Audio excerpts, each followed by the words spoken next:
Welcome back to another episode of Quarterback Kings Talk. I'm your host, Reed, and today I'll be reviewing the Kings' 4-3 loss to the Nashville Predators in overtime. This game had a lot of mixed emotions, and then when I'm talking about emotions, I mean by ups and downs. There was downs, most notably in the first and second period when Salmaki, Smith, and I believe Subban scored the second goal. And of course, we'll get into the ups later, but the fight with Austin Watson and Andrew Andreoff, I didn't think was necessary for both sides. They just wanted to scrap. Nothing went crazy on. Darcy Kemper, by the way, was in the net. So, and then Curtis McDermott on the fourth check crushes, I believe, Philip Forsberg, or one of their young forwards, but then Cody McLeod fights him and got a little instigator penalty, which is what he did. He didn't even play his position. He just hopped right in and fought McDermott, which I thought could be a little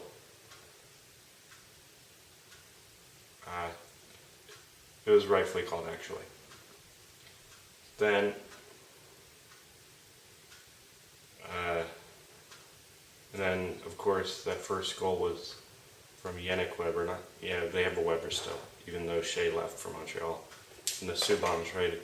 But that Weber does the Erik Karlsson Hail Mary to Mike Salomaki. And he had some time to put on Kemper, and Kemp's didn't have time to stop because it was in a matter of like 2 seconds.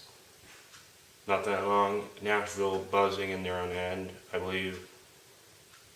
Yeah, they weren't on the power play, but even strength. Subban fires a puck, and somehow the puck bounces off the ice and over I believe the glove side pad of Kemper. 2-0 Nashville. So I got a little upset. Power play wasn't doing anything. They had opportunities, they didn't capitalize. We came so close, and nothing great came out of it. At least Kemper held his own after the 3-0 goal in the second period by Smith, and the game goes to the third period with 3-3 tie.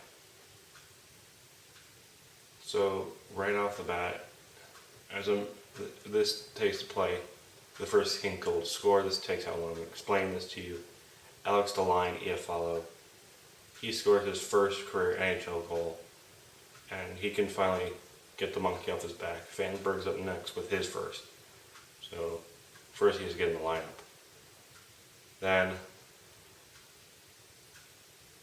not too long, the second or third shift into the third after the Iafallo goal, Christian Folin looks like to shoot a puck in and probably knock it off Saros's right side, but behind him, and let it go to the boards for another puck battle.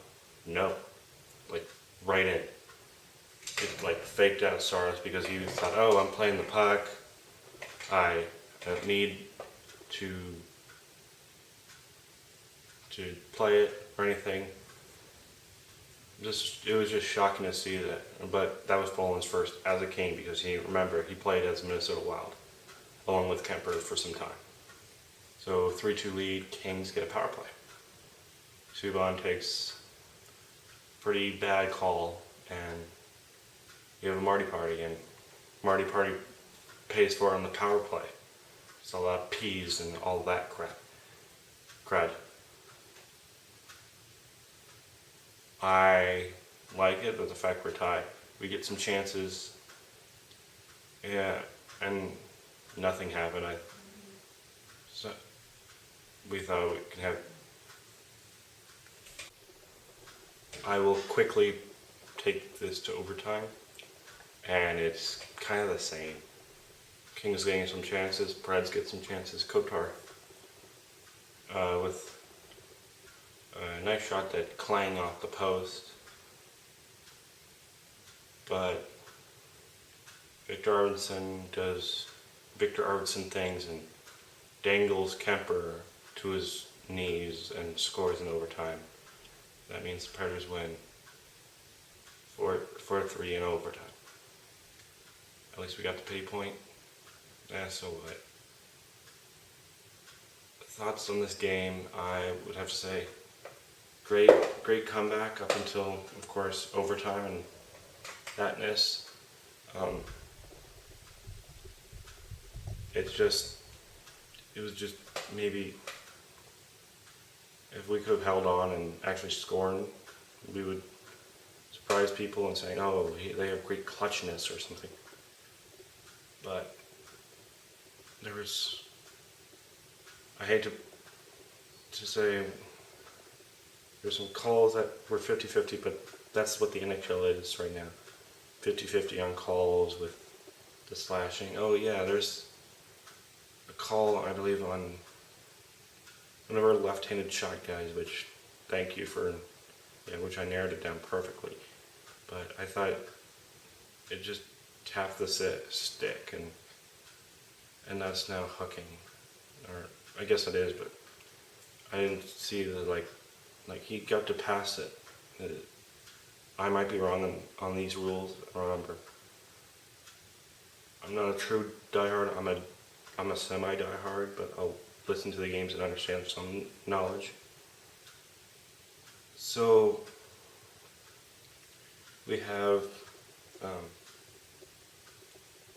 I believe, Anaheim up next in Orange County.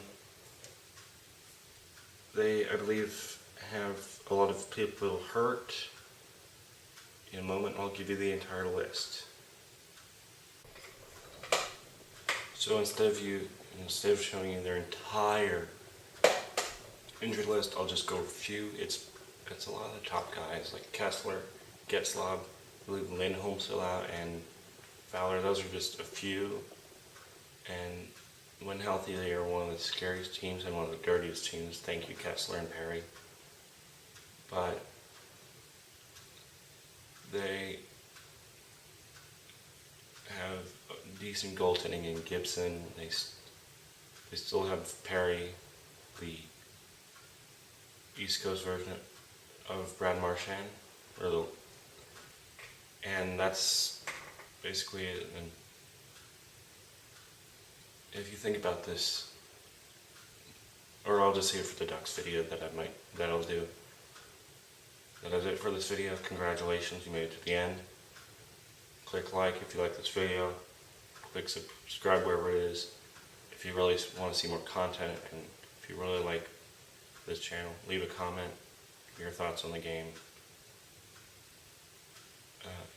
and share with all your friends. Grow the channel, and let people know the Kings are for real. And we were just having the off night. The homestand technically continues after this Anaheim game next week with Tampa and SJ coming into town. So I hope to get out to Staples for a game, but who knows. I will see you in the next episode. Bye.